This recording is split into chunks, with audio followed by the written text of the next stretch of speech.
Hello guys, good morning. KG Mishra, Principal, BKSBM, Mathura.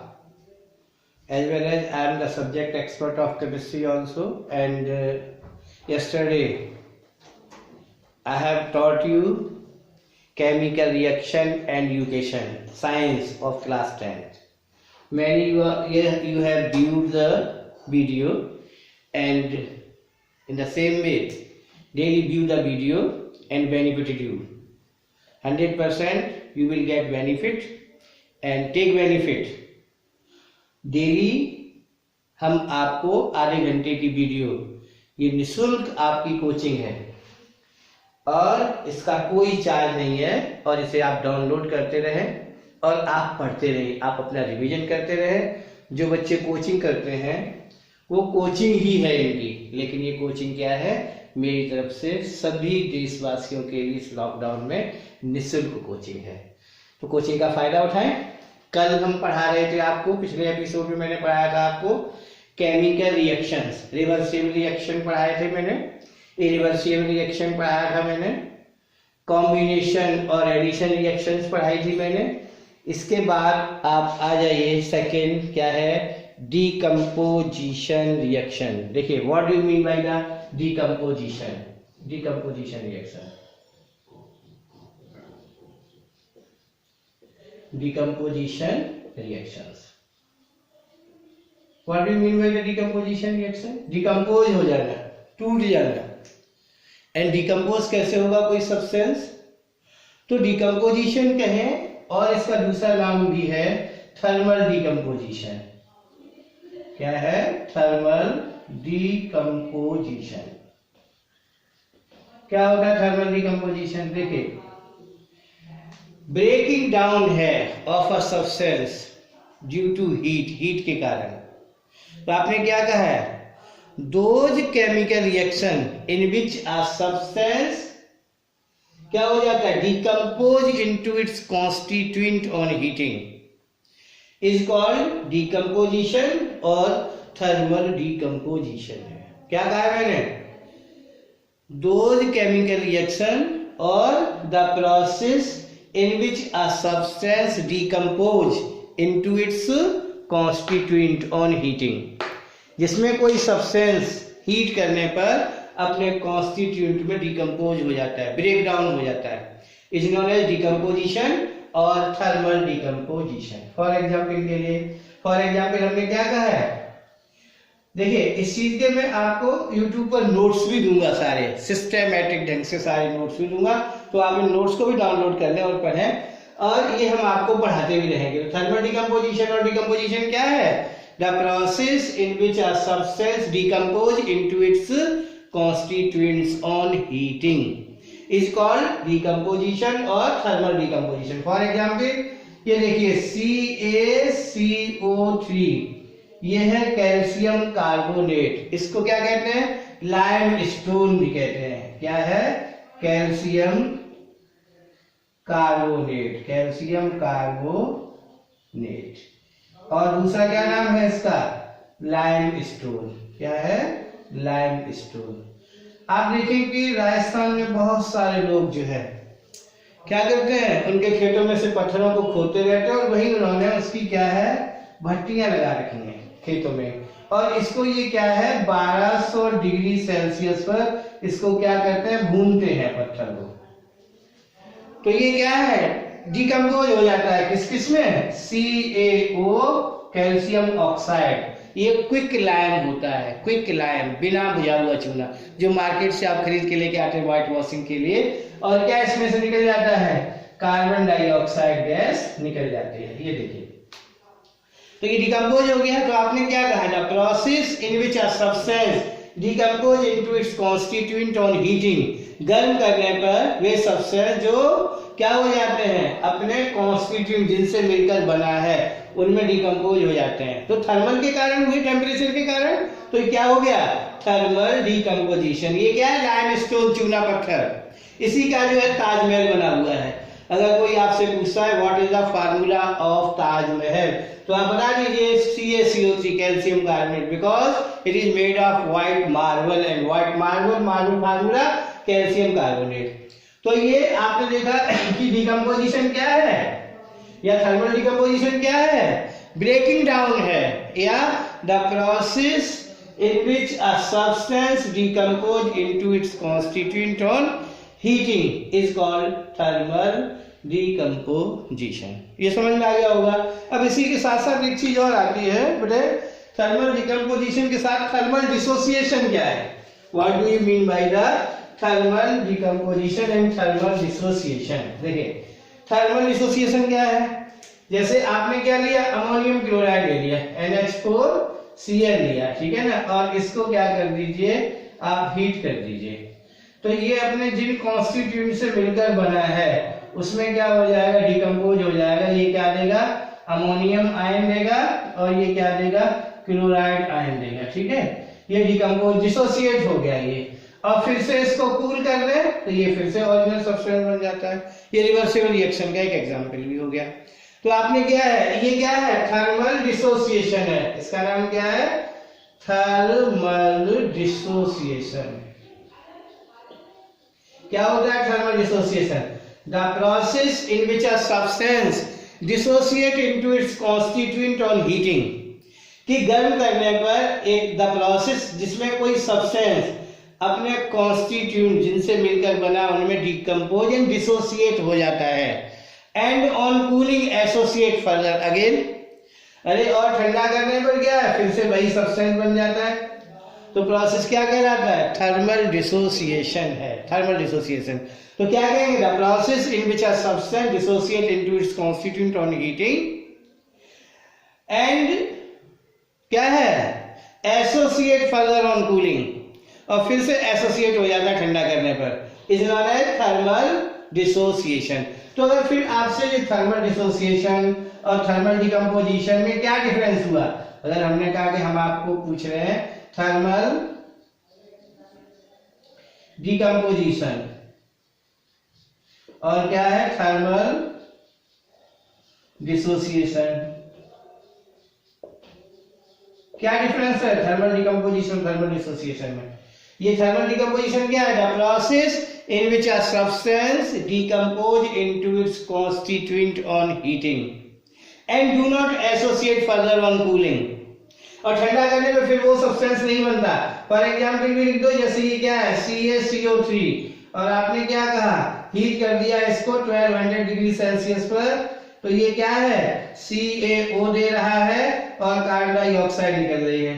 ठंडा करने पर फिर ये सब्सटेंस नहीं बन रहा है, इसमें क्या कहेंगे, the process in which a substance dissociate into its constituent on heating and associate further on cooling, और फिर से एसोसिएट हो जाता है फर्दर ऑन कूलिंग। NH4Cl था, ये हीट किया तो क्या हो जाएगा, हीट करेंगे तो ये देगा अमोनियम आयन और क्या देगा, क्लोराइड आयन, और फिर से क्या कर दिया, इसको कूल कर दिया, ठंडा कर दिया, तो फिर ये बन गया। तो दूसरी चीज क्या है, इट इज इरिवर्सिबल प्रोसेस है, कि वन डायरेक्शन से अदर डायरेक्शन में कंप्लीट हो रही है। इट इज क्या है, इरिवर्सिबल, और ये क्या है, it is a reversible process. इसमें क्या है, अगेन जो है सब्सटेंस जो है ये थर्मल डिसोसिएशन में, कि जब कूल करते हैं तो फिर से एसोसिएशन होकर के वही सब्सटेंस बन जाता है, लेकिन डिसोसिएशन में वो सब्सटेंस नहीं बनता। इसका मतलब क्या है, यही दोनों में क्या है, तो थर्मल डिकम्पोजिशन क्या है, the process in which a substance decompose into its constituent on heating and do not associate further on cooling is called thermal decomposition, ठीक है। एंड थर्मल डिसोसिएशन क्या है, the substance process in which a substance dissociate into its constituent on heating and further associate on cooling is called क्या कहलाता है, thermal dissociation कहलाता है। तो आपने डिसोसिएशन पढ़ा। अब एक चीज और यहाँ पे पढ़ लीजिए कि एक्सोथर्मिक रिएक्शन और एंडोथर्मिक रिएक्शन क्या होती है। एक्सोथर्मिक एंड एंडोथर्मिक, एक्सोथर्मिक जिनमें हीट इवॉल्व होती है, और एंडोथर्मिक क्या होती है, जिनमें हीट एब्जॉर्ब होती है। तो आपने दोनों को एंडोथर्मिक और एक्सोथर्मिक, ठीक है, इनको और पढ़िए सबसे पहले। तो सबसे पहले क्या पढ़ेंगे, एक्सोथर्मिक केमिकल रिएक्शन, और दूसरी क्या है, एंडोथर्मिक। चलिए तो नंबर 1 क्या है? Exothermic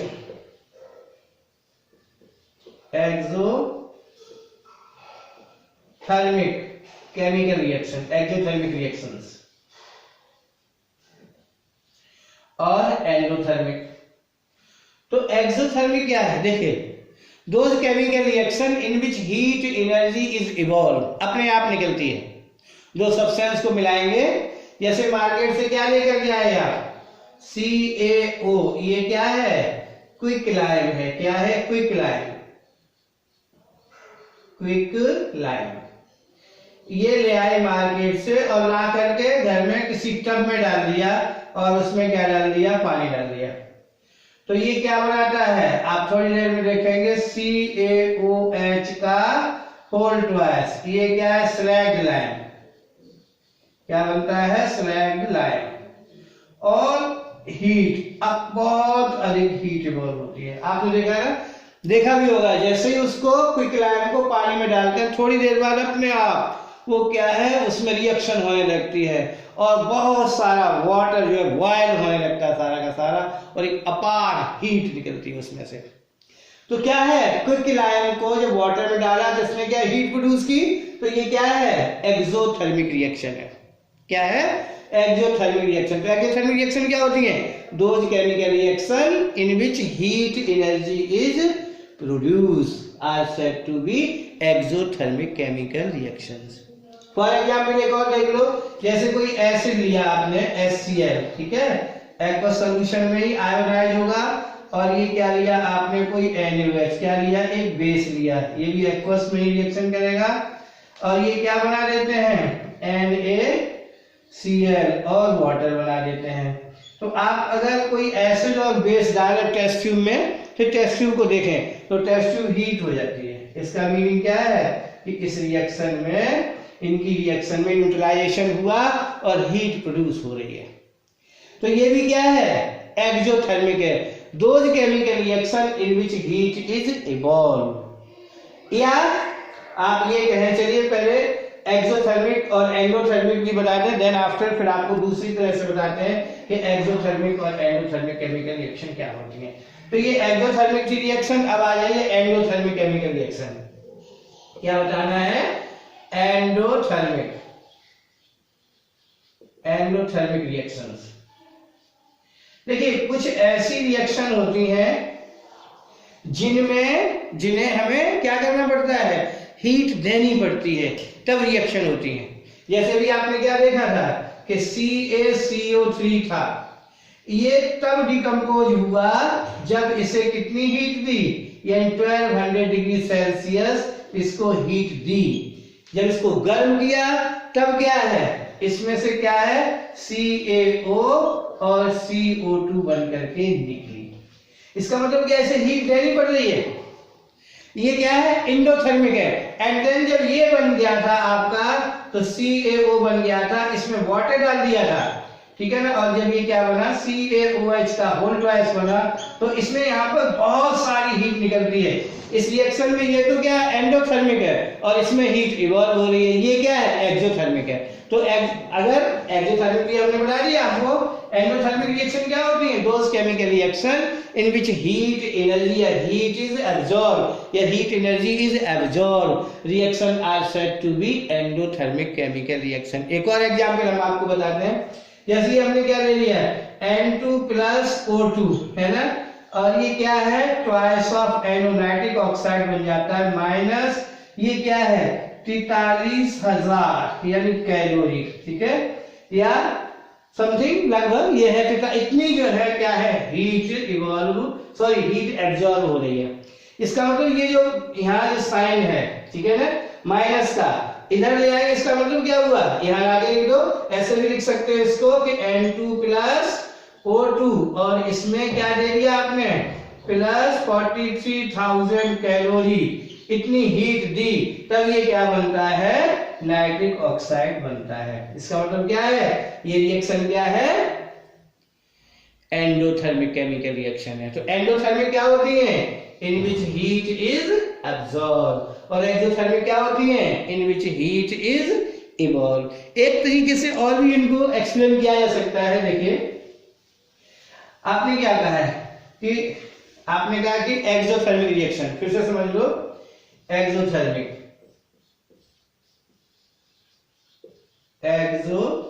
reactions. इसे क्या लिखा था भाई आपने, एक्सोथर्मिक में कुछ भी लिख लो, जैसे ये HCl लिया था और ये क्या लिया था, NaOH लिया था, और ये क्या फॉर्म किया था इन्होंने, NaCl और H2O, और कितनी प्लस जो होती है 13.7 किलो कैलोरी, इतनी हीट जो है इवॉल्व होती है। ठीक है, इसका मतलब क्या है, अगर हम एंथैल्पी इसकी फाइंड करें, delta H equal to minus 13.7 kilo calorie, इसका मतलब क्या हुआ कि जिनकी एंथैल्पी नेगेटिव होती है, those chemical reaction whose enthalpy is negative, क्या कहलाती है, are said to be exothermic chemical reaction कहलाती है। अब बात आती है कि एंथैल्पी क्या होती है और एंथैल्पी नेगेटिव या पॉजिटिव होने का क्या मीनिंग है। देखिए मैं आपको बताता हूं, आपने क्या कहा है, एक्सोथर्मिक रिएक्शन क्या है, जिनकी एंथैल्पी कैसी होती है, नेगेटिव होती है। एंथैल्पी होती क्या है, आखिर सबसे पहले हमें ये पता चलना चाहिए कि what is enthalpy, enthalpy of a chemical reaction. ध्यान से सुनें, देखिए टोटल अमाउंट ऑफ हीट जो होती है इवॉल्व और absorb by the chemical reaction, कितनी उसने इवॉल्व कर दी है या कितनी एब्जॉर्ब कर रहा है, टोटल अमाउंट ऑफ हीट है भाई, इसकी क्या है, enthalpy, enthalpy of a chemical reaction. For example के लिए सपोज करिए आप घर से चले 100 रुपए लेकर के, मार्केट में आपने कुछ खरीदा और 100 रुपए में से 40, 45, 50, 60 रुपए खर्च कर दिए, घर लौट करके आते हैं आपके पास 40 रुपए शेष बचते हैं, तो जो टोटल मनी था आपका 100, अब मनी कितना रह गया आपके पास 40, पहले कितना था 100, कम हो गया है ना, तो कम के लिए क्या लगाते हैं, नेगेटिव साइन। ये देखिए इसमें इसने क्या किया, इतनी हीट निकाल दी, इवॉल्व कर दी, तो जो टोटल अमाउंट ऑफ हीट थी वो इसके पास कितनी रह गई, कम हो गई ना, तो कम के लिए क्या है, जब निकाल दी इतनी हीट तो टोटल एंथैल्पी है वो जो थी इसकी कुल रिएक्शन की, 1 मोल एसिड की 1 मोल बेस से जब रिएक्शन होती है तो सॉल्ट और वाटर फॉर्म होता है। इस प्रोसेस में जो हीट इवॉल्व होती है हमेशा 13.7 किलो कैलोरी ही, 1 मोल अगर स्ट्रॉन्ग एसिड की 1 मोल स्ट्रॉन्ग बेस से, नेक्स्ट चैप्टर में पढ़ाऊंगा, रिएक्शन कराने पर हमेशा 13.7 किलो कैलोरी इतनी हीट ही इवॉल्व होती है। ध्यान रखें, तो आपने क्या कहा, इतनी हीट निकल गई, जो भी हीट इसके पास रही होगी, तो टोटल में से जब इतनी निकल गई तो टोटल जो रही उसके पास पहले की कंपैरिजन में कम, और कम के लिए क्या लगाते हैं, माइनस साइन लगाते हैं। तो हमने क्या कहा, एंथैल्पी क्या है, total amount of heat absorb या इवॉल्व। मान लीजिए आप घर से गए, आपके पास 10 रुपए हैं, और स्कूल में गए, स्कूल में फ्रेंड से जो आपने पहले दे रखे थे, किसी ने 5 थे, किसी पे 2 थे, किसी पे 7 थे, आपने सारे पैसे सारे फ्रेंड्स ने उसने दे दिए। अब आपके पास रुपए हो गए 20 रुपए थे, घर से चले जाओ, अब रुपए हो गए आपके पास 60, तो टोटल अमाउंट कैसी हो गई, ज्यादा हो गई। तो ज्यादा के लिए क्या है, पॉजिटिव का प्लस का साइन लगाएंगे। तो जिनकी एंथैल्पी नेगेटिव है वो तो क्या है, एक्सोथर्मिक है। अरे हीट इवॉल्व हो गई तो टोटल अमाउंट ऑफ हीट कैसे रही, कम। तो आपने कहा कि एंडोथर्मिक रिएक्शन क्या होती है, एंडोथर्मिक। देखिए आपने क्या कहा है कि एंडोथर्मिक का कोई एग्जांपल दीजिए, जैसे आपने अभी क्या कहा था, ये ले लो आपने, चलिए CaO, ठीक है ना, CaO प्लस और क्या लिया, H2O, क्या बन जाएगा ये, अरे ये तो हीट इवॉल्व हो रही है इसमें, तो ये तो एक्सोथर्मिक है। एंडोथर्मिक देखिए N2 प्लस O2 है, और ये क्या है, इसमें कितनी है, आपने कहा कि 43,000 कैलोरी लगभग, तो ये ट्वाइस ऑफ NO बन गया, माइनस 43,000 कैलोरी, इतनी हीट निकल गई है ना। या आपने क्या इसको इधर ले आए, तो ये इधर ले आए तो ये प्लस कितनी हो जाएगी, इतनी 43,000 कैलोरी आ गया कि नहीं आ गया। तो इसकी जो अब इसकी एंथैल्पी है, देखिए इसी तरीके से देखें, इसकी एंथैल्पी डेल्टा एच वो कितनी हो जाएगी, यानी जहां यहाँ नेगेटिव का साइन है तो ये पॉजिटिव हो गई, कितनी 43,000 ये कैलोरी हीट, यानी 43,000 ऑफ कैलोरी हीट जो है, मतलब इसको मिली तब ये नाइट्रिक ऑक्साइड बना। टोटल हीट अब कैसी हो गई, ज्यादा। इसकी एंथैल्पी, जिनकी एंथैल्पी कैसी होती है, पॉजिटिव होती है। दो तरीके हैं, आप कैसे भी लर्न कर लें। whose enthalpy is positive are said to be endothermic, whose enthalpy is negative are said to be exothermic। तो आपने क्या कहा, those chemical reaction in which heat is evolved or those chemical reaction whose enthalpy is negative are said to be exothermic chemical reaction, and those chemical reaction in which heat energy is absorbed are said to be endothermic chemical reaction, और those chemical reaction whose, जिसमें ये देखिए यानी क्या है, whose enthalpy is positive, जिनकी enthalpy कैसी होती है, पॉजिटिव होती है, क्या कहलाती है, एंडोथर्मिक। एंडोथर्मिक की एंथैल्पी कैसी होती है, पॉजिटिव। एंडोथर्मिक की एंथैल्पी कैसी सॉरी एक्सोथर्मिक की एंथैल्पी कैसी होती है, नेगेटिव। एंडोथर्मिक की एंथैल्पी कैसी होती है, पॉजिटिव। हीट किसमें इवॉल्व होती है, एक्सोथर्मिक में, जिसमें हीट इवॉल्व हो जाएगी, जो निकल जाएगी, तो टोटल अमाउंट कैसी रह जाएगी, अब पहले से कम हो गई, कम के लिए नेगेटिव साइन। तो जिनकी एंथैल्पी नेगेटिव होती है या जिसमें हीट इवॉल्व होती है, क्या कहलाती है, एक्सोथर्मिक रिएक्शंस कहलाती हैं, या जिनमें हीट एब्जॉर्ब होती है या जिनकी एंथैल्पी पॉजिटिव होती है, क्या कहलाती हैं, एंडोथर्मिक केमिकल रिएक्शन कहलाती हैं। तो आपने क्या पढ़ा, एंडोथर्मिक केमिकल रिएक्शन पढ़ा, एक्सोथर्मिक केमिकल रिएक्शन पढ़ा, और क्या है, डिकम्पोजिशन रिएक्शन पढ़ा, और डिसोसिएशन पढ़ा। डिकम्पोजिशन और डिसोसिएशन में डिफरेंस पढ़ा। अब आप पढ़ें थोड़ा सा रिएक्टिविटी सीरीज पढ़ें, फिर आप पढ़ेंगे डिस्प्लेसमेंट रिएक्शन, तब आपको डिस्प्लेसमेंट रिएक्शन समझ में आएगा। तो 10 मिनट की और जो है मैंने पढ़ा है। हाँ बेटे, तो चलिए आप सबसे पहले क्या पढ़ेंगे, रिएक्टिविटी सीरीज। देखिए क्या है, reactivity series. Reactivity series, what do you mean by the reactivity series, क्या होती है रिएक्टिविटी सीरीज। देखिए, when the elements are arranged in the increasing और decreasing order of their reactivity, जब एलिमेंट को उनके इंक्रीजिंग या डिक्रीजिंग ऑर्डर, बढ़ते या घटते ऑर्डर में, एनर्जी के ऑर्डर में उन्हें जब रखा जाता है, तो एलिमेंट की एक सीरीज मिलती है, दैट इज नोन एज, उसकी क्या कहलाती है, रिएक्टिविटी सीरीज कहलाती है। ठीक है, तो सबसे पहले सबसे ऊपर देखिए, ये आप 12th में भी जब आएंगे पढ़ेंगे, इलेक्ट्रोकेमिस्ट्री में चैप्टर है। तो सबसे पहले क्या है, ऊपर सबसे पहले लिथियम है। आपके 10th में लिथियम नहीं दिया है, पोटेशियम से दिया हुआ है। सबसे ऊपर एलिमेंट क्या है, पोटेशियम है। फिर क्या है, सोडियम है। फिर क्या है, कैल्शियम है। जो आपके 10th की बात कर रहा हूँ, ना कि 12th की बात कर रहा हूँ। Mg है, ठीक है, Mg है। फिर क्या है, एल्यूमिनियम है, ध्यान से देखें, Al है, ZnFePb, ZnFePb, ये ऑर्डर है इनका एलिमेंट का। ठीक है, Pb के बाद क्या है, Cu। वैसे भी यहाँ पे फिर हाइड्रोजन है, मैं चलो Cu इन्होंने कह दिया, फिर Ag कह दिया, फिर Au कह दिया, फिर Pt कह दिया।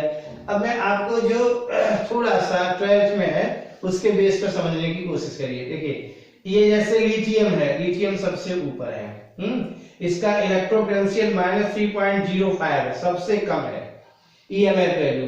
लिथियम के बाद हमने क्या लिया, पोटेशियम ले लिया, यहाँ पर ले लिया सोडियम ले लिया, यहाँ पर क्या ले लिया, कैल्शियम ले लिया, यहाँ पर ले लिया मैग्नीशियम ले लिया, ये ले लिया एल्यूमिनियम ले लिया, ये क्या ले लिया, जिंक ले लिया, ये क्या ले लिया, आयरन ले लिया, ये क्या ले लिया, Pb, और यहाँ पर ये हाइड्रोजन आयन H2 जो होता क्या है, जैसे ट्वाइस ऑफ हाइड्रोजन आयन है।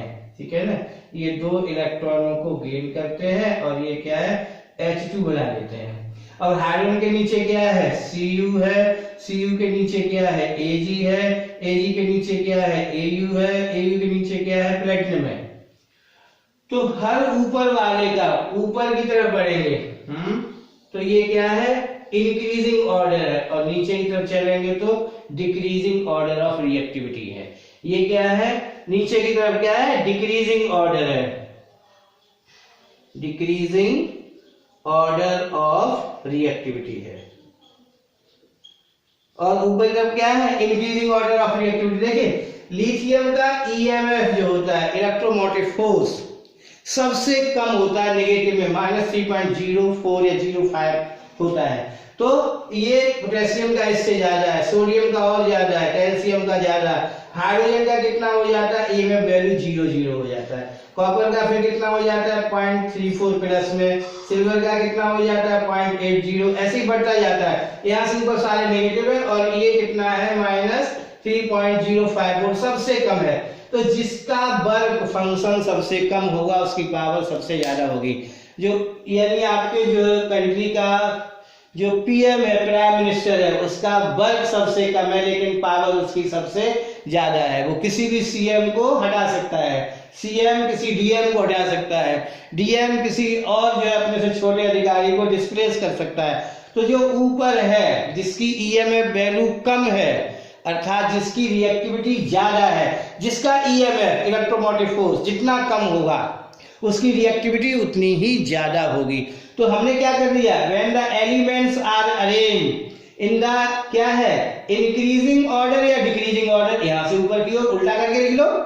अरे प्लेटिनम है, और क्या ऑरियम, गोल्ड है, सिल्वर है, कॉपर है, हाइड्रोजन है, लेड है, आयरन है, जिंक है, एल्यूमिनियम है, मैग्नीशियम है, कैल्शियम है, सोडियम है, पोटेशियम है, लिथियम, उल्टा करके लिख लो। तो when the elements are arranged in the increasing order और decreasing order of their reactivity, then a series of element is obtained which is known as electrochemical series या रिएक्टिविटी सीरीज ऑफ एलिमेंट।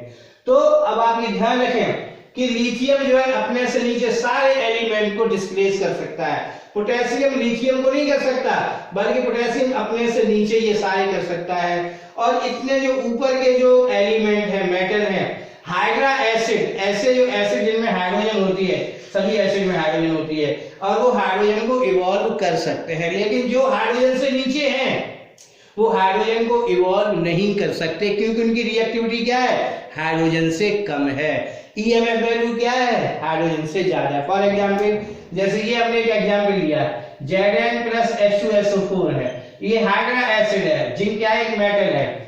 तो zinc क्या करेगा, इस H2SO4 में से hydrogen को displace कर देगा, क्योंकि Zn ऊपर है और हाइड्रोजन नीचे है। तो Zn की पावर कैसी है, हाइड्रोजन से ज्यादा है, रिएक्टिविटी ज्यादा है, क्योंकि Zn की जो ईएमएफ वैल्यू है, हाइड्रोजन की क्या है, 0 हो गई, इसकी क्या है -0.76 है। तो देखिए कितनी कम है, और इसकी फिर बढ़कर के 0 हो गई। तो जिसकी रिएक्टिविटी 0 हो, मतलब जिसकी रिएक्टिविटी कैसी है, जितनी ज्यादा है उसकी ईएमएफ वैल्यू उतनी ही कम होगी। तो ये एक ऑर्डर है। तो आपने क्या कहा, ये Zn जो है ये वाला, यहां से हाइड्रोजन निकाल देगा, तो क्या बनाएगा, Zn SO4 बनाएगा और हाइड्रोजन इवॉल्व हो जाएगी। इसी सेम वे में देखिए हमने ये Cu लिया और प्लस H2SO4। अब आपके अकॉर्डिंग तो ये क्या है, यानी ये H2SO4 आपके अकॉर्डिंग क्या बन जाएगा, CuSO4 बनना चाहिए, CuSO4 बनना चाहिए, और प्लस हाइड्रोजन निकलनी चाहिए, ऐसी रिएक्शन। लेकिन Cu क्या है, हाइड्रोजन से नीचे है, लिहाजा ये इसमें से Cu जो है H2SO4 में से हाइड्रोजन नहीं निकाल सकता, अर्थात क्या कहेंगे, रिएक्शन ही नहीं होती।